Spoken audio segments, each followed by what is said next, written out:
Now, in our first video, we had learned about shape of the earth. So, in this video, we will learn about second topic, which is what is a globe.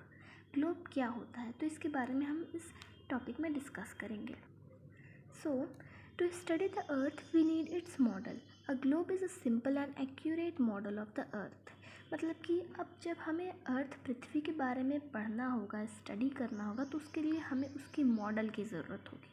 अब हमने तो पृथ्वी को देखा नहीं है कि पृथ्वी बाहर से कैसा दिखता है, स्पेस से कैसा दिखता है पृथ्वी, तो उसे हमको पढ़ने के लिए एक मॉडल की ज़रूरत होगी जो कि एक ग्लोब है, सिंपल और एक्यूरेट, मतलब सेम जैसे कि एक ग्लोब है. ये कितना एकदम एक्यूरेट, मिलता जुलता और सिंपल है.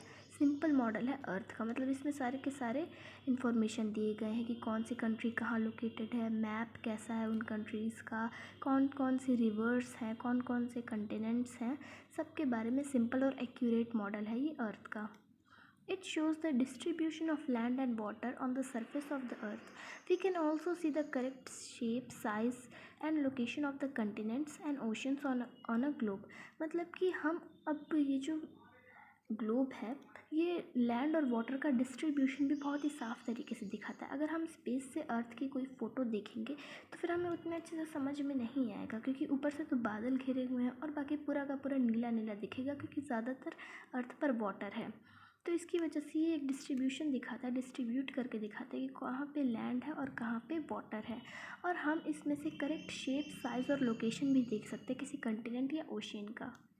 But we cannot always use a globe to study the earth. This is because first point, मतलब कि अब हम हमेशा ग्लोब के सहारे अर्थ को स्टडी नहीं कर सकते, क्योंकि फर्स्ट पॉइंट है, a large globe is difficult to carry around. अब हम किसी बड़े से ग्लोब को, अगर ग्लोब है तो वो तो बड़ा ही होगा ताकि उस पर सारे इन्फॉर्मेशन और डिटेल्ड में बता पाएँ. तो जो ग्लोब होगा उसे हम हर जगह पर ले जा नहीं सकते, उसमें थोड़ी डिफ़िकल्टीज आएंगी. सेकेंड पॉइंट है, a globe is a small and all the details of a place can not be shown on it.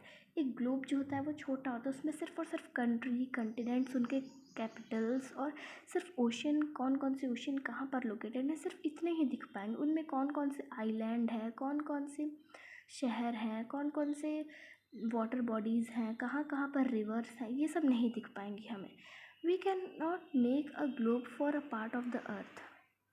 Only one half of the earth can be seen at a time of the globe. मतलब कि अब हम globe पर सिर्फ और सिर्फ हम एक टाइम पर एक पार्ट ही देख पाएंगे. Only one half of the, जैसे कि यहाँ पे लिखा हुआ है, only one half of the earth can be seen at a time on a globe. अगर ग्लोब पर हम कोई, जैसे यहाँ पर ग्लोब है, गोल होता है ग्लोब, स्पेयर शेप में होता है, अर्थ के जैसा ही होता है बट स्पेयर शेप में होता है. तो अगर हम ग्लोब को एक बार ऐसे घुमाएंगे, रोटेट करेंगे किसी भी डायरेक्शन में, तो हम सिर्फ और सिर्फ एक टाइम पर एक पार्ट को ही देख पाएंगे. उसके ये नहीं कि पूरे एक टाइम पर पूरे के पूरे ग्लोब को आसानी से देख पाए, नहीं.